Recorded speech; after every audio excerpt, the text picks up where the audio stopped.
एक और सम adjustment of capital का जिसमें अलग तरीके से एडजस्टमेंट है, देखते हैं। ए के वी पार्टनर्स हैं, अगेन उनका प्रॉफिट शेयरिंग रेशियो उनके प्रोपोर्शन ऑफ देयर कैपिटल में ही है। बैलेंस शीट दिया हुआ है, कैपिटल दिए हुए हैं 232, 2 लाख, 3 लाख, 2 लाख, मतलब 232 will be the ratio. General reserve दिया है, वर्कमैन कंपनसेशन फंड भी दिया है, बटेगा। सन्ड्री क्रेडिटर्स हैं, देन आ जाओ एसेट्स पे। Land and building, machinery, stock, sundry debtors, provision for doubtful debt, cash at bank, ये सब दिया है। उसके नीचे देख लेते हैं सारी एडजस्टमेंट्स एक बार। अब on 31 March 2009 a desire to retire from the firm, उसने डिज़ायर किया है कि भाई मुझे रिटायर होना है, तो अभी रिवैल्यूएट करना पड़ेगा।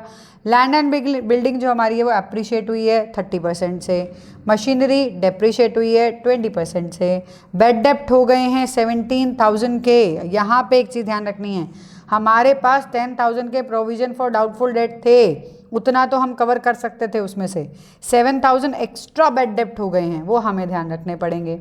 Then next one is claim आया है वर्कमैन कंपनसेशन फंड का 8,000, वो भी ध्यान रखना है। वर्कमैन कंपनसेशन फंड में से 8 हटाकर बाकी बांट देना है। गुडविल फर्म की 1,40,000 है, जिसमें से ए का शेयर गुडविल एडजस्ट करना पड़ेगा through the capital of the continuing partner के एन वी की जो फ्यूचर की प्रॉफिट शेयरिंग रेशियो है वो है 4:3 रिस्पेक्टिवली।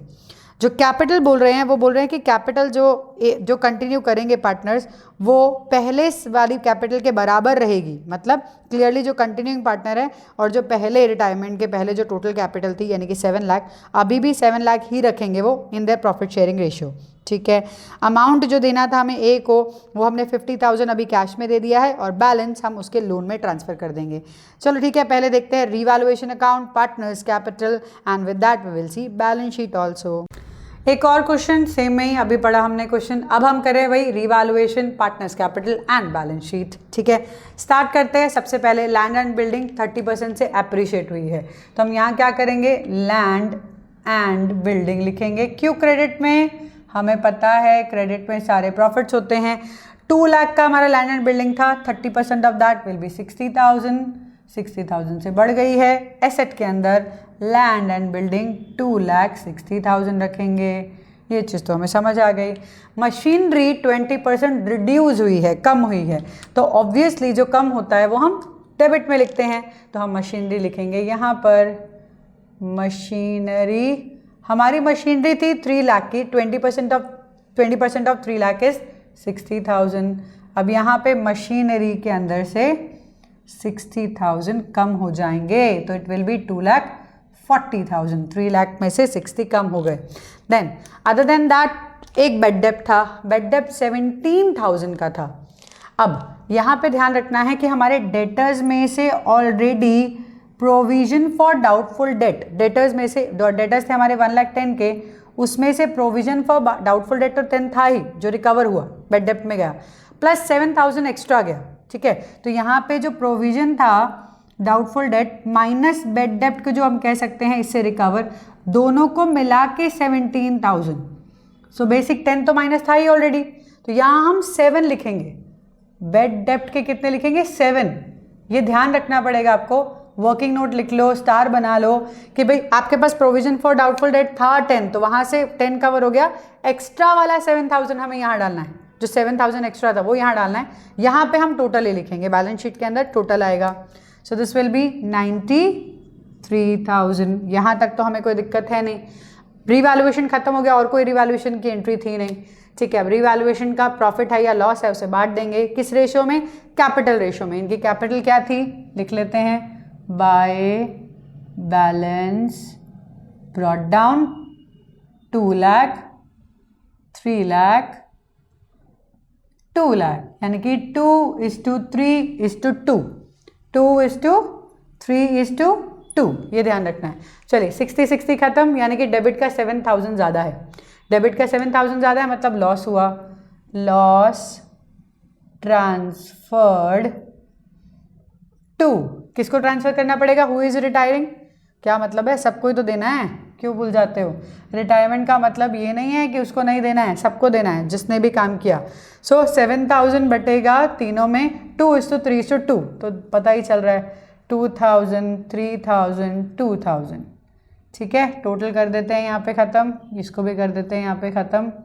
67,000, here also 67,000। यहाँ पे ट्रांसफ़र करें लॉस टू रीवैल्यूएशन अकाउंट। कितना?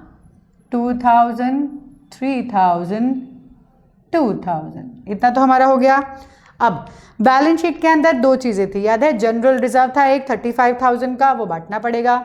वर्कमैन कंपनसेशन फंड था 15 का, लेकिन उसके ऊपर क्लेम था 8 का। ध्यान रखो, वर्कमैन कंपनसेशन फंड था 15 का, जिसमें से 8 क्लेम है। जो क्लेम है वो हम बैलेंस शीट में ही रखेंगे, यहीं पे वर्कमैन कंपनसेशन क्लेम।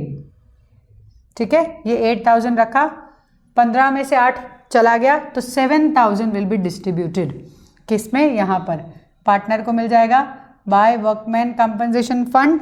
7,000 वही उनकी ओल्ड रेशो में 2:3:2 में, that is 2,000, 3,000, 2,000। Okay, general reserve कितना था? 35,000, वो भी बांटना पड़ेगा बाय जनरल रिजर्व, क्योंकि कुछ भी एक्स्ट्रा उसमें दिया नहीं है, तो रिजर्व सब हमें बांटने ही होते हैं।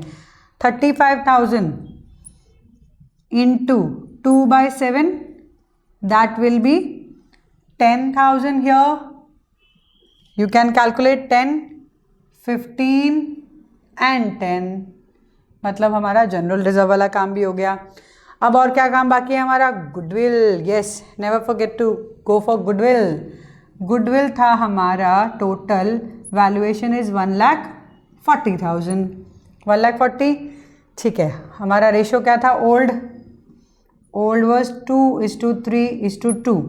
न्यू, हमारा न्यू रेशो क्या था? उन्होंने चेंज किया था ratio, so it was 4:3। Who is going? This A is going, ध्यान रखना है, ये ए जा रहा है। ठीक है, चलो ए जा रहा है, के एन वी का हम रखते हैं। पहले इसका गेनिंग निकाल लेते हैं। गेन कैसे निकालते हैं? भूल गए तो नहीं? अभी तो लास्ट क्वेश्चन में किया था, न्यू माइनस ओल्ड, याद रखना है। तो पहले के का, फिर वी का। के का न्यू कितना है? 4/7, ओल्ड कितना है? 3/7। टोटल, ऐसा नहीं, इन दोनों का टोटल कर लो, गलती मत करना, 1/7। ठीक है, वी का देख लें, 3/7 माइनस वी का है 2/7, मतलब 1/7, दोनों का बराबर शेयर है। चलिए, इसमें से ए का शेयर ले ले पहले, 1,40,000 गुडविल का शेयर बेसिकली, जो उसको मिलना है तो देना है। 2/7 करो मल्टीप्लाई, 20,000, नहीं बाबा 2 भी तो है, 40,000। 40,000 को बांटो इक्वली, 20,000, 20,000, परफेक्ट। तो अब ए को मिलेगा, के और वी देंगे, दे देते हैं, बाय केस कैपिटल बाय वीज कैपिटल मिलेगा ए को 20,000, 20,000, और इनके अकाउंट में से जाएगा फॉर के को देने के लिए। ठीक है, दे देते हैं 2। अब के को ए को देना है, के और वी से जा रहा है, तो यहाँ लिखेंगे एस कैपिटल, और इन दोनों के अकाउंट में से 20,000 हटा देंगे। ठीक है, हमने गुडविल की एंट्री कर ली। ठीक है, क्या कुछ बाकी है? चेक करें। चलो, प्रॉफिट शेयरिंग रेशियो हो गया, पहला वाला पार्ट। सेकंड, रिवैल्यूएशन हो गया, सेकंड वाला part. Third, reserves and everything done, reserve and जो भी हमें करना था वो किया। फोर्थ, गुडविल वाला पार्ट, गुडविल वाला भी हमने कर लिया है। उसमें कोई बैलेंस शीट के अंदर कोई गुडविल थी नहीं जो हम उसका राइट ऑफ करते, सिंपल गुडविल वाला पार्ट भी हो चुका है। फिफ्थ, कैपिटल एडजस्टमेंट, आ गए हम अपने कैपिटल एडजस्टमेंट पे, बाकी सारी चीज़ें हो चुकी है। But before doing that capital adjustment हम क्या करेंगे, जो ए को अमाउंट देना है 50,000 इमीडिएट और बाकी लोन में, पहले वो ट्रांसफ़र कर लेते हैं, तो थोड़ा ईजी हो जाएगा। चलो 2। अब यहाँ ध्यान देना, बैलेंस शीट के अंदर अगर बैंक दिया है तो बैंक, कैश दिया है तो कैश। बैंक से हमने 50,000 तो इमीडिएटली दे ही दिए हैं, बाकी देखते हैं लोन में कितना जाएगा। 2 लाख, 2,50,000, 2,52,000, अरे 52 गया, इजी है ये तो बहुत। 2 इज लोन, इजी क्या, कैलकुलेशन इजी है, 2 लाख है ना। चलो ये तो काम खत्म। ए वाला काम ख़त्म। के और बी, अब के और बी कह रहे हैं कि भाई हम जो पहले हमारी कैपिटल थी, मतलब हमारे फर्म की कैपिटल थी, वही कैपिटल हमें रखनी है, हमें चेंज नहीं करनी है, मतलब 7 लाख रखनी है, बट अपने न्यू प्रॉफिट शेयरिंग रेशो में रखेंगे। New is 4:3।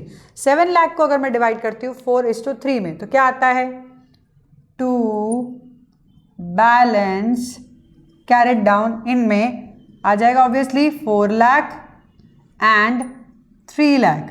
अब कैश का लेना देना करना पड़ेगा, ऊपर थोड़ी जगह ठीक है, नीचे कर लेंगे, फ़र्क क्या पड़ता है। तो हमारा कैपिटल एडजस्टमेंट है तो समझ तो आ ही जाएगा। चलिए नेक्स्ट, ये तो हो गया, कैपिटल भी खत्म। यहाँ पे हमने वर्कमैन कंपनसेशन क्लेम लिखा हुआ है, कैपिटल लिखना है, ए का लोन भूलना नहीं है, भूल जाते हैं।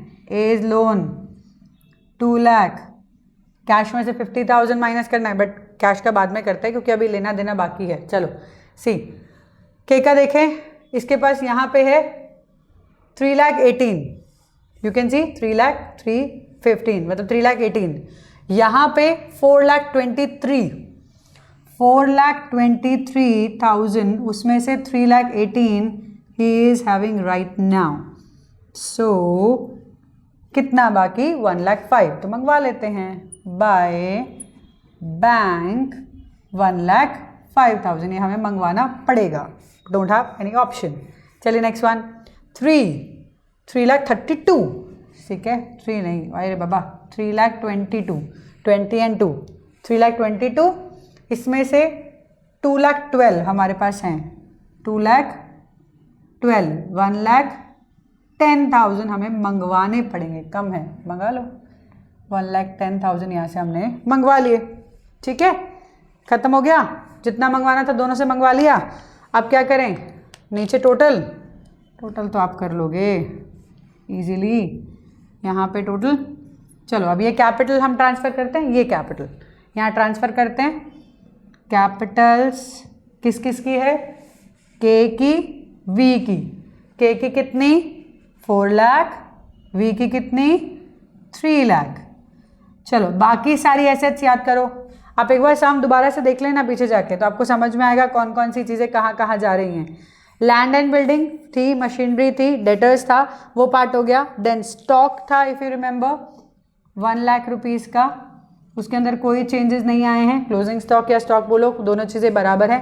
कैश एट बैंक, अब आ जाता है मेरा पार्ट, कैश एट बैंक हमारे पास टोटल पड़ा था 1 लाख रुपए, ठीक है, उसमें से हमने दिए 50,000 रिटायरमेंट पार्टनर को, दिए ये वाले सी दिए हुए ना, हाँ, लिए कितने, आए कितने, 1,05,000 हियर, 1,10,000 हियर, तो बेसिकली 2,15,000 रुपीज़ आए हैं, प्लस 2,15,000, चलो 50 इसमें ऐड कर लेते हैं, 2,65,000, ये हमारा हो गया।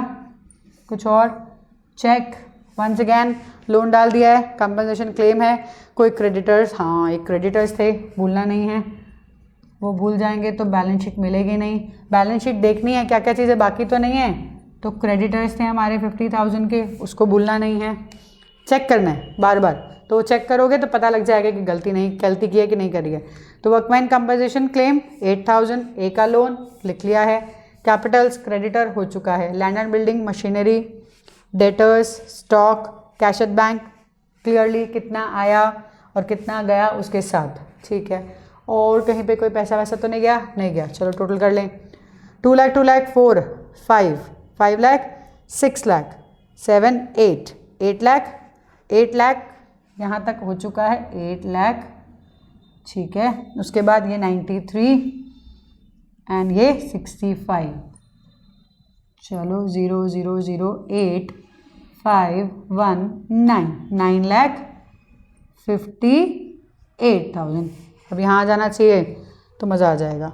7, ये 7 हुआ, 8, 9,58,000, मज़ा तो आ गया। तो समझ आया क्या किया हमने, रिवैल्यूएशन बनाया, 3 ही थी, लैंड एंड बिल्डिंग हमारी अप्रिशिएट हुई थी, मशीनरी डेप्रिशिएट हुई थी, बेड डेप्स का ध्यान रखना है, ये बहुत ज़रूरी है। प्रोविजन फॉर डाउटफुल डेट से जितना लॉस भर सकते हो भर लो, बाद में रिवैल्यूएशन में डालना एक्स्ट्रा वाला लॉस। देन लॉस ट्रांसफ़र किया पार्टनर्स में, उनकी कैपिटल पता थी, जनरल रिजर्व बांट दिया। फिर ये तो हमारा गुडविल वाला पार्ट है, गुडविल को हमने अगेन ए को दिया है, ए के और वी देंगे। रीवैल्यूएशन का लॉस ट्रांसफ़र किया है। अभी बताया कि ए को 50,000 इमीडिएट पेमेंट है और बाकी उसके लोन में चला जाएगा। फिर के और वी बोल रहे हैं हम 7 लाख ही रखने वाले हैं अपने कैपिटल, तो उसके लिए हमें जितना पैसा लाना पड़े तो लाएंगे, ठीक है लाओ। तो 4 लाख 3 लाख उनकी कैपिटल, उनसे मंगवाया हमने 1,05,000 1,10,000 क्योंकि नहीं हो रहा है इतना, तो 1,05,000 1,10,000 मंगवाया, उसको हमने कैश में ऐड कर दिया, यहाँ 50 को माइनस कर दिया। लैंड एंड बिल्डिंग हमारी अप्रिशिएट हुई थी, बढ़कर हमने लिखी। मशीनरी डेप्रिशिएट हुई थी, कम करके लिखी। डेटर्स 17,000 बेड डेप्ट में हो गए तो कम करके लिखे। स्टॉक सेम का सेम है, अगेन बैंक का चेंज हुआ था। क्लेम रखा, as loan creditor capital. Last में चेक कर लो का हमेशा पहले वाली जो बैलेंस शीट आपके पास होती है जो क्वेश्चन के अंदर, और जो आप लास्ट में बना रहे हो, कौन कौन सी चीज़ें ट्रांसफ़र कर दी हैं, कौन सी बाकी है। बाई चांस एक भी आइटम अगर आपकी नहीं रखी आपने तो बैलेंस शीट मैच नहीं होगी and you will carry the stress, तो वो मतलब नहीं है। तो एक बार सिर्फ मैच कर लो कि all that stuff is there और नॉट, तो वो अच्छा रहेगा। चलो ये वाला तो हो गया। अब इसके बाद एक और कैपिटल एडजस्टमेंट करेंगे बट कुछ अलग स्टाइल में।